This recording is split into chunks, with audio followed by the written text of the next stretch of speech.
We are pleased to welcome as a Big Impact Pioneer Award winner for the year of 2021, Tyra Perry from the University of Illinois. She is the head coach of the softball team in her sixth season. Tyra, welcome. Thank you. Hello. And your journey started at LSU as a student athlete, but prior to that, where did your love of softball come from? It's kind of a weird story, I guess. Or maybe it's a basic story. I don't know. But I was sitting in my third grade class, and the principal announced that any young lady that was interested in playing softball should show up at the field at this time. So my dad is a coach. He was a middle school football and basketball coach at the time. And I went home and I was so excited and just knew that I had to try out for that team. And with my dad being a coach and playing sports throughout his life, he was all about it. But of course, the first thing he said was that, hey, you need to practice. So if you're going to play, you have to work at it. And that started my love with softball.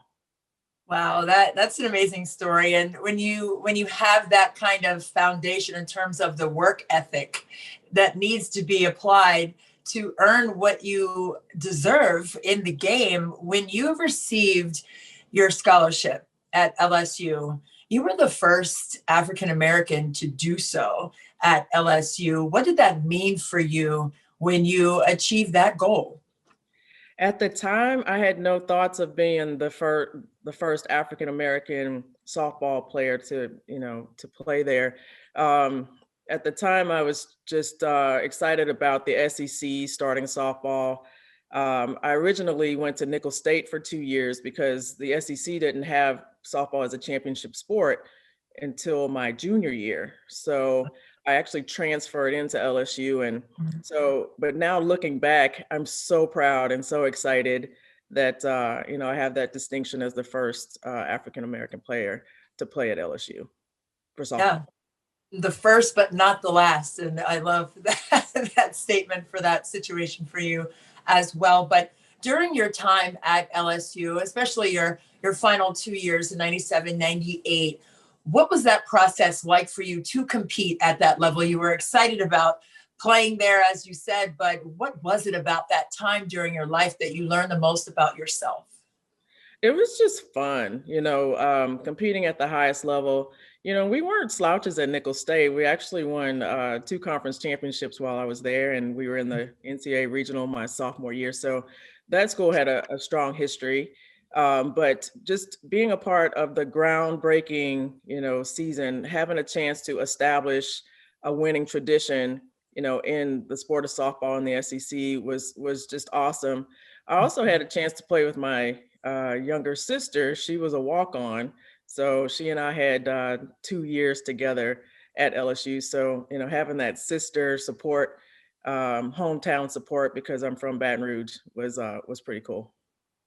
Right. And now as a coach, what about the recruiting process do you go back to, and what appealed to you as a student athlete, and what kinds of things do you use now as a coach at the University of Illinois? Well, my coach at LSU was Kathy Compton, who was also my coach at Nickel State. So when I transferred in, I actually had a year to sit out, in red Mhm. shirt. So she was very open just about recruiting and how to start a program. So I actually had a front row seat to watching a program, emerge from nothing to, building a facility, recruiting an entire team, outside of the two transfers that came with her from Nickel State, recruiting, bringing in a staff. She was super open about those things. So the knowledge that I gained in that 1 year is, priceless, basically. Considering now that I am a coach, and at the time, I thought I was going to be a nurse. So, Yeah. and I wasn't, I went from nursing to not being really sure. So I would dare say that year had a huge impact on my decision to become a coach. Wow, that's pretty amazing. I would not have guessed that nursing was in the line of considerations for you, but I did see that you had 2 years at LSU in the compliance department. What led you there career-wise? Well, with the transfer in the year, I actually, going into my senior season of playing my fifth year, I completed my undergrad. So I decided to start a master's program. I was not finished with that program, upon completion of my eligibility. So I was able to secure an internship in compliance. And again, just God's leading me, basically, because I'm not exactly sure as to what I'd like to do, but again, another experience that has just paid huge dividends, in my career path, just learning the rules, getting a really good base and foundation in, how the NCAA works and making connections on the administrative side, which is, basically, again, what you have to do as a head coach. You have to have that connection on with the administrators, and you have to know the rules. So I was able to gain that foundation at a really early part in my career. And speaking of your career, Tyra, you have 20 years of Division One coaching experience, and this is your sixth season at the University of Illinois. How have you seen yourself evolve as a coach, and especially this year when the main word for all of us has been to pivot and to keep going and to persevere every day as a gift? What have you learned the most throughout your career, especially this past season? This morning, I really woke up and said, you need to read something. You got to learn how to become a better coach. You need to watch something. So I'm always learning. I think there's lessons in every single moment that can be taken and to make you a better person, a better coach. I do believe when I maybe first started, I was a little bit more, hey, if I do this and I do that, then we're gonna win. And you quickly learn that, hey, you could do all kinds of things and have the best scheme, and it doesn't always equate to the W's that you want. So I've evolved tremendously as far as just becoming more relational. As when you get to the halfway mark and further along, you start getting those wedding invitations and the birth announcements of your former players. And I Yes. really started to see just how important that part is to me, and writing those letters of recommendations, for their first jobs and, things like that have really started to, that's what it's really about.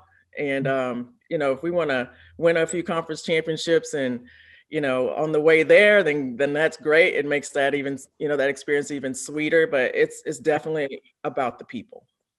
No doubt about it. But it's also been about the successes with those people. The last 3 seasons, you've won more than 36 games per year. And I just think that's so amazing just to have that kind of sustained excellence.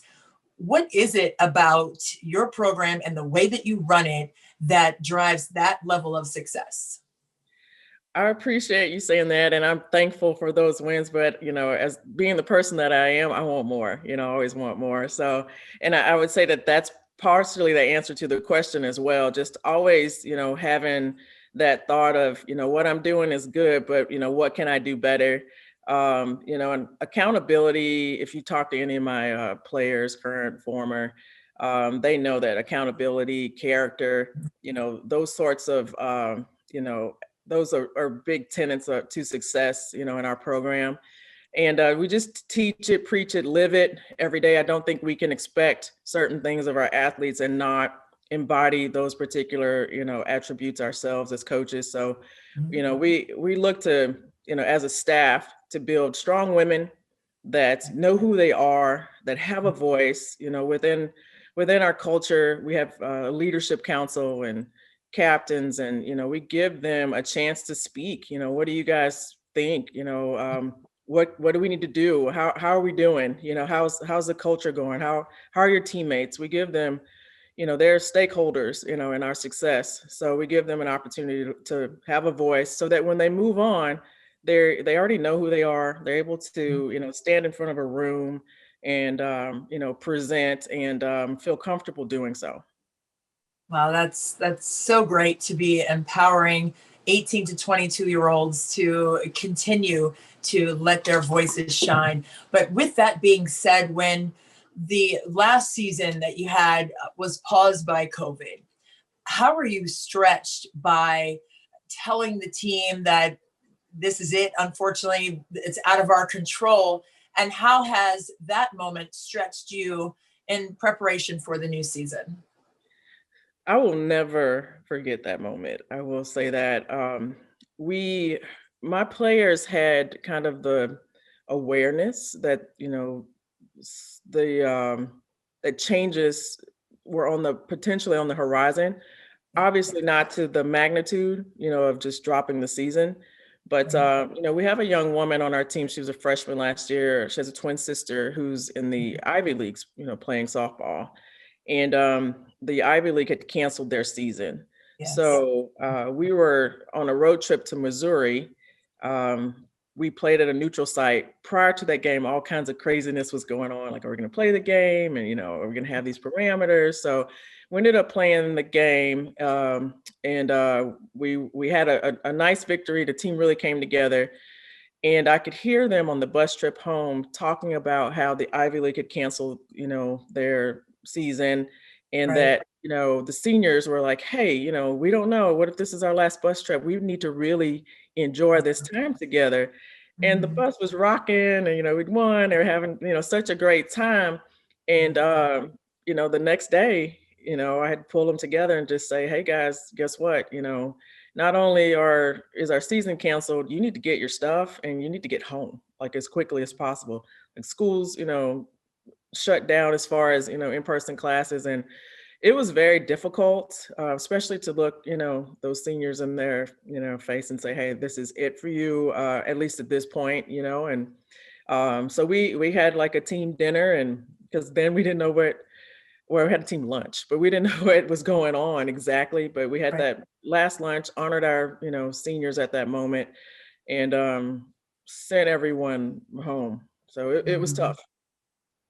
And just to kind of have some semblance of normalcy, if you will, to get the players back, and now having it kind of taken away, especially the underclassmen, they knew how volatile the vitality of the season was, and when it was taken away, how have you seen that change your student athletes and your staff and yourself as well, just to have another opportunity to possibly compete again? Oh, there's just a deep appreciation for each other. Just being in a situation where you go from being around all of your best friends and your softball family to like almost an isolation situation. My student athletes still just crave that sense of normalcy of being a college student and, doing all the things that, they dreamed about, they had dreams about. So that's still not quite there, but every practice that we have kind of helps, with, hey, this is what I'm here to do. This is what I expected to do. And just gives them a little bit of peace there. The perspective that the stoppage in play has brought about is unreal, just as far as, some of the young women up until this point haven't gone through anything, this big. So, and we're always seeking as coaches to help our players gain perspective and see the big picture. COVID has definitely done that. And then also, athletes are just by nature fairly disciplined or need to be or should be disciplined. But just the testing protocol and just the sacrifices that you have to make as far as, you can't go out and, interact in the same way that maybe others are taking the risk of doing because you risk, the health and safety of the team and the season. Just the magnitude of that responsibility and the way that my young women have taken on that responsibility in a very mature way has been very impressive. So yeah, COVID's changed a lot, but a lot of it is, takeaways, but there's a lot of pluses and positives as far as perspective that it's brought about as well. Right. And as we wind up here, just the perspective that you're speaking of and the philosophy of your program, I mean, to see their resilience has to come from the top. And what do you call the mantra of your program overall, especially after the COVID pause? But what do you have as a mantra to keep your players leveled in their purpose and on purpose and being intentional with the big picture, as you said? We are a family, like first and foremost. And, just like all families, there's going to be times that, you don't like each other, but you always love each other, So, we always come back to just, we have a saying like, my name or my teammate's name needs to be safe in my mouth. So, we protect each other. We're not gonna speak evil or ill against our team. We're gonna uplift each other as much as possible. And as a coaching staff, that's our goal as well, just to again uplift our young student athletes, but while pushing them to their limits and making sure that they understand the proud history of Illini athletics, Illini softball, and also just putting on your work, your hard hat, and getting to work and knowing that we've had some success over the 6-year period of my tenure here, but well, 5.5, almost 6. But there's more to be done. There's more work to be done. So just we talk a lot about being ready to work and reaching that championship status and having the national stage and national attention, Mhm. that why not us? We can do it. That's right. Well, I tell you what, they can do it on and off the field because you are a big impact. And congratulations on your Big Impact Pioneer Award. What does that mean for you to receive that kind of honor? I mean, wow. I read it and I was so proud and so excited. My SID was like, "Are you interested in this?" I'm like, "Are you kidding me? Like, this is so cool." And then I saw, Manny Jackson's name, as well. And I mean, you can't step on this campus for a day and not know who Manny Jackson is. And, it's a great honor. My cup is full and running over as far as just pride and joy, for just being even considered, for this. So thank you very much. Well, it's amazing what you're doing, and you will continue to do it. You are on the perfect path at the University of Illinois. And at Tyra Perry, we thank you so much for sharing a little pocket of time with us today. And congratulations on your Big Impact Pioneer Award, class of 2021. Thank you.